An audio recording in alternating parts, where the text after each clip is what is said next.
Hello, and thanks for joining us once again. You are on Kardec Radio. This is Spiritism, a closer look, and this is Luiz Lima. I'm going to be your host for tonight, broadcasting from Orlando, Florida. Tonight, we're going to take a closer look at evil attitudes. Evil attitudes. Last week, we had a talk here about which we entitled Mass Murder of Innocent People. And that had everything to do with the terrorist attacks in Israel, which took place about 10 days ago. And in that live, you can always go back and see on our channel. But on that live, we spoke about evil in general. We spoke about cruelty. We spoke about responsibility. So all these things are very directed to the affairs of the week, and of course, it's not something anybody desires. It's a horrible, horrible situation. We have seen images, and it's just sad that such a thing took place. So what we want to do today is kind of develop a little bit more what we're trying to bring up this past week. So we're going to use, once again, as we know, I always use as much as I can the spirit scale as a reference. So I'm just going to put this over here so we can follow and speak the same language. Once again, the spirit scale, we have two full lives on it, explaining details, but it's a classification of spirits based on their level of advancement, moral and intellectual advancement. From bottom to top, you have shades of color. So the four bottom ones are shades of red, then shades of green, then a blue one on the top. The shades of red, impure, frivolous, pseudo learned, and neutral, those are spirits that are less advanced. Then we have the green ones, which are good spirits, much more advanced. And on top of the scale, we have the pure spirits. They're represented here in blue. And these are spirits who have achieved perfection. I'm going to leave this here so we can follow along. So, by using the spirit scale as a reference, the first question is, why so much evil on earth? We addressed that in a way last week. Why so much evil on earth? Well, most spirits on earth are spirits in one of the shades of red that you see on the scale. These four categories in shades of red are called third order or imperfect spirits. Then the green ones are called second order or good spirits. So on earth, the great, great, great majority of the spirits living here, incarnated and discarnate, we are third order spirits. So we are spirits whose advancement, moral and intellectual advancement, is not so great. Not yet. We can achieve much, much, much more than that. By the way, Jesus told us that you can do much, all the things that I'm doing and much more. So that's what he meant by this. So we have a long way to go. One of the things that characterizes these third order imperfect spirits in general is the predominance of material life over moral life. So morality is not the first thing on the list of priorities. And of course, that's not going to bring us any nice results. There's going to be a lot of struggle, a lot of complications by not performing as we could. We will one day, though. So the earth is one of the orbs, one of the planets, which houses spirits like this. It is suitable for third order spirits. So the earth is called a planet or a world of trials and expiations for spirits who still have to expiate their wrongdoings of past lives. Evil and all other vices, by the way, derive from selfishness. That's very clear in the Spirit's book. Evil derives from selfishness. On the other hand, selfishness itself is based on personal interests. That's important because anything that is based on personal interests, based on means that comes first. So personal interest comes first and then everything else. But selfishness is based on personal interest. So it goes directly against anything collective. For example, solidarity, fraternity, anything in that line. Because these are things that require more than one person. These are things these are collective, if you will, situations. And if you are driving your life based on selfishness, it is based on personal interest, directly against all of that. Selfishness becomes then incompatible with the greatest law of all, which is the law of justice, love, and charity. You can have charity, if you are this selfish person, because charity, the first assumption to do charity is no selfishness. So selfishness on earth is something that we overall, as humanity, we sustain. Instead of trying to fight it, we sustain. And it becomes a snowball because you have 8 billion incarnate spirits, 25 billion total, trying to sustain this. It becomes very difficult to do something different. So sustaining selfishness is to sustain evil, which derives from that in any of its forms. Could be bullying, oppression of some sort, terrorism that we spoke last week, and all of these things,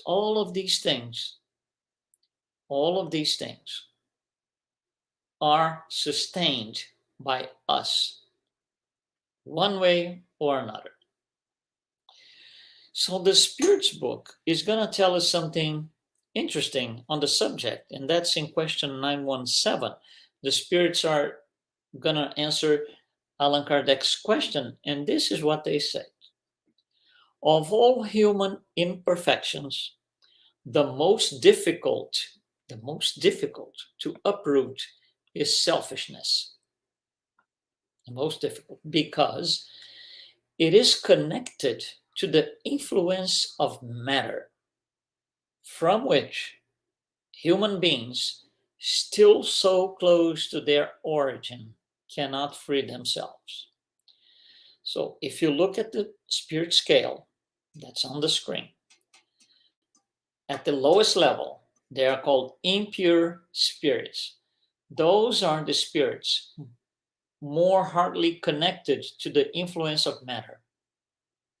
They live basically a material life, almost zero moral life, spiritual life. So because we all, in general, on earth are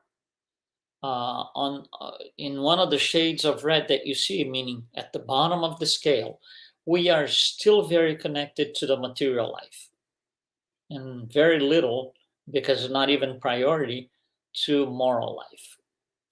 So as we go along, everything concurs to sustain the influence of matter. Examples, our laws. You will never gonna see a law that's something like this.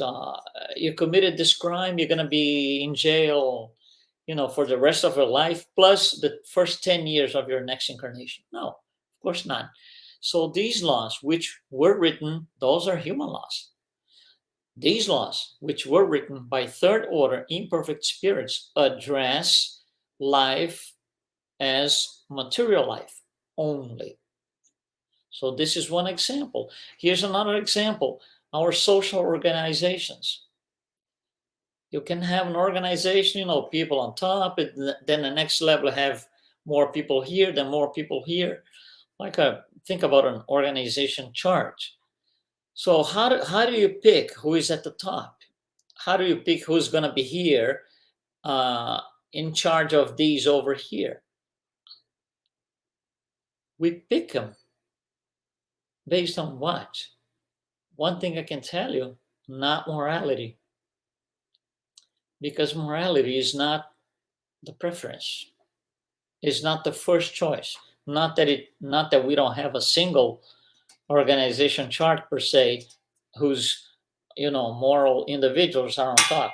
We might have one or two here, but that's not priority.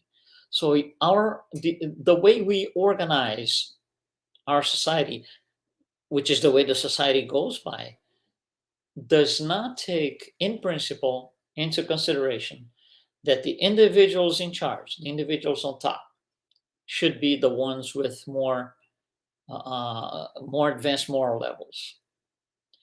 Here's another thing: our education system fails into morality, because certain things in our educational system are financed or sponsored by companies who have interests, and the politics and a bunch of other things that interfere in what's influencing our education. So these are three examples: our laws, our social organization, our educational system. These are things that concur to sustain the influence of matter, not the moral life itself. So selfishness at one point will be weakened with the predominance of moral life over material life. But that's not in 5 minutes. That's not a snap of fingers like this. There's a lot to be done collectively, meaning each one has to do its part. So collectively, we are going to be able to advance. So we have a society that's more advanced morally, more advanced in terms of organization, laws, and so and so. So for now, we have to have laws that address things that we shouldn't be addressing anymore in 2023. They should be already automated in our society, but they're not. So they have to be enforced, reinforced. That's why we have to keep writing the same laws over and over and over again. So to revert the process is not something very simple. Like I said, there is no snap of fingers. It's a long shot. It's something that will take several generations, several of our lifetimes to get it done at one point, because we need to reform the human institutions that sustain selfishness. They have to be reformed, and those in charge in those institutions, they don't want that. They are the first to deny. They are the first to say, no, you get out of here, don't touch me. So obviously this becomes very, very difficult. So the generation in power is already contaminated with this idea to sustain selfishness and pursue their own interests. The generation below that, meaning the sons and daughters or the children of those in power who are already at a certain age, let's put it this way, in the course of natural things, those children of them, they are contaminated because they live in a society that goes by that. They see their parents doing this. And because of the age of these people in power, a lot of them, a great deal of them, have grandchildren. And those grandchildren are contaminated because they see the same thing, they live by the same thing. And also, some of them have great grandchildren. So you see, we can have up to 4 generations. I don't think it goes more than that, but we can have 4 generations of people contaminated with the idea that we need to sustain selfishness. So to revert the process, it takes a long time. It leads us to reform our moral education. But again, it requires that all of us understand the process, that we are all aware of what needs to be done, and we simply just go ahead and do it. It's not that we don't have spirits here on earth. We've had, and we still have, some incarnated that have achieved selfishness, lack of selfishness. We do have, but it's rare. And this is not even brought up to the news or to the masses. So we don't know. We don't get to know them. Here and there, we see a Gandhi, a Mother Teresa, Chico Xavier in Brazil, but it's rare. It's rare. Most of what we are made aware of are evil things, wars, and so and so and so. So the spirits tells us the greater the evil, the more heinous it becomes. It's a snowball. They also tell us this: it has been necessary for, in this important people, it has been necessary for selfishness to produce much evil in order to make us understand the need to uproot it. Meaning, it has to get a lot, in simple words, it has to get a lot worse before it gets better. Only when it gets worse, we are going to put our two hands on our heads and say, oh my God, we got to do something here. Apparently, we're not at that point yet. So more evil has to be produced. That's why we call the necessary evil. It is necessary, unfortunately, it's necessary to have more evil to respond with enough is enough. We'll do something now different. Responding evil with evil is not the right outcome. It's just feeding the snowball. So these evil attitudes, they are connected mostly to impure spirits that you see on the bottom of the scale here. So let's spend some time here on this category, impure spirits. First of all, they are tormented by happiness in other people. It drives them absolutely nuts to have people happy because it brings up in them jealousy, envy, other things. So they are terrified by the idea that somebody can be happy. They will, in simple words, they will go after that person to make him unhappy.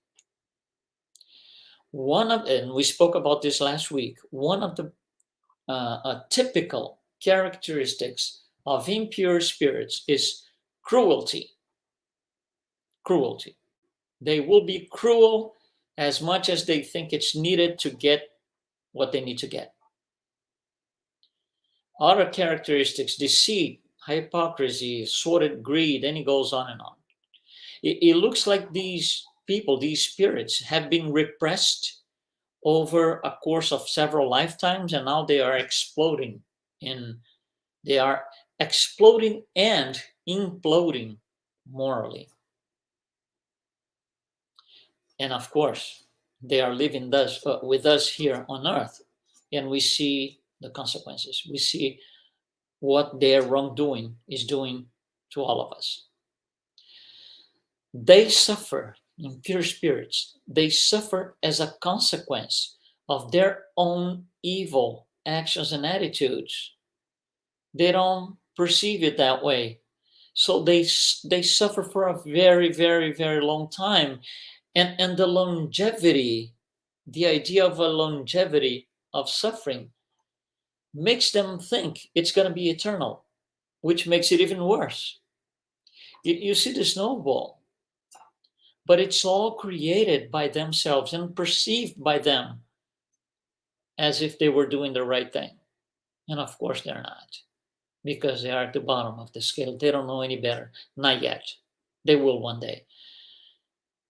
And if any of us here, is not at the bottom of the scale. We are higher up a little bit, maybe frivolous, maybe, pseudo learn, maybe even better than this.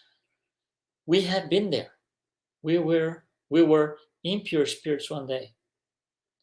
We had our days of being impure. So some spirits are still there. They will become better. They will be better. But for now, performing evil is the focus of their affairs, their life. That's what they do. Focus on performing evil as much as they can. Seems strange speaking that way, but that's what it is. They incite discord and distrust.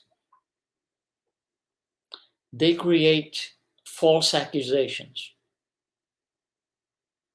And one interesting thing is they are very pleased at being able to retard the progress of other spirits by, inducing them or causing them to succumb in their trials.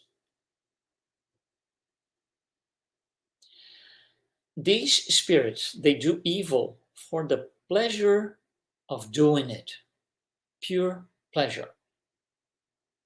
There is no reason for that. If you ask them, why are you doing this? They can't answer. These cruelties, these terrorism. If you ask a terrorist, why you're doing this, they're gonna have a hard time explaining. They might just, out of hatred, say something, but spiritually, it's gonna be hard to explain. Like if you would ask them, "What's in this for you? What's in it for you? What's in it for you?" And they don't have a clear answer for that. They live 100% a material life. So out of hatred for the good, these impure spirits almost always choose their victims from among honest people. Honesty drives them crazy. Tolerance drives them crazy. Peace drives them crazy. Virtues drive them crazy. So I'm going to repeat this phrase because it is on the Spirit's book. Out of hatred for the good, these impure spirits almost always choose their victims from among honest people. And the Spirit tells us they are the true scourges of humanity, regardless of education or upbringing. Regardless, it's in the Spirit. It's not in the culture they are inserted in. Now, I got to consider the other thing, but the culture might play a role. However, when they incarnate in that place within that culture, it was their first choice because it's more compatible with who they are in spirit. So it's not really that, I fell on earth on the wrong place. No, don't go by that. They were inserted into that contest because it was their choice. So they were going to become what they became, regardless of education, regardless of upbringing, cultural level, whatever. Now, to close our line of thought here, the greatest problem, the greatest trouble of all for society is when an impure spirit comes to power.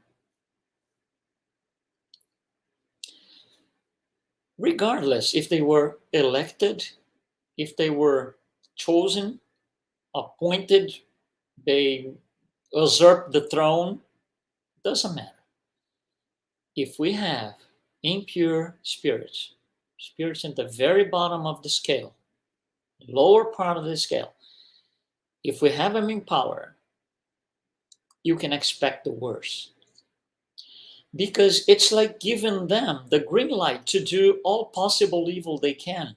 And they're not going to miss the opportunity because that's the focus of their affairs. That's the focus of their life, as the Spirit tells us. So they will take that opportunity. Absolutely, they will. To do and to perform all the evil within their reach. So as they go along, obviously, other people will follow them because they are on the same frequency, similar thoughts. Other people that sustain all of that. So these people in power, they are surrounded by those who are almost exactly like that one. Again, regardless if they were elected, appointed, chosen, doesn't matter. It's not the position, it's the spirit that we are considered. So when impure spirits, or let's just say spirits at the bottom of the scale, when they raise up to power, we can expect wars all over the place out of nothing. We can expect cruelty out of nothing, out of the blue. One day they wake up and say, I want to do some cruelty today. They will destroy things and people, whatever, and whoever is in front of them. They will just take everybody down for no reason other than I just feel like it. That's them. Impure spirits with their evil attitudes. Once again, I always like to refer to the spirit scale. That's why I left it on your screen here throughout the talk. So we can reference it. You don't have to think about, oh, it's this or that. So I think it helps a little bit. It's a visual aid that helps a little bit. My friends, thank you very much once again for being with us today on this talk about evil attitudes. And, let's not sustain what they want us to sustain. How? Studying, performing better, looking ahead, living up to what we can be instead of living up to what we are. If we live up to what we are every single day, we're not going to move up on the scale. We have to envision that one day when somebody comes aggressive to me, I'm not going to respond on the same tone. I'm going to raise up and respond to that action, to that event, to that circumstance in a better way. Thank you so much for being with us today. Spiritism, A Closer Look is going to be here next week. Again, we do this every Wednesday at 7 p.m. Eastern Time. Thanks so much. Be well, and I'll see you next week.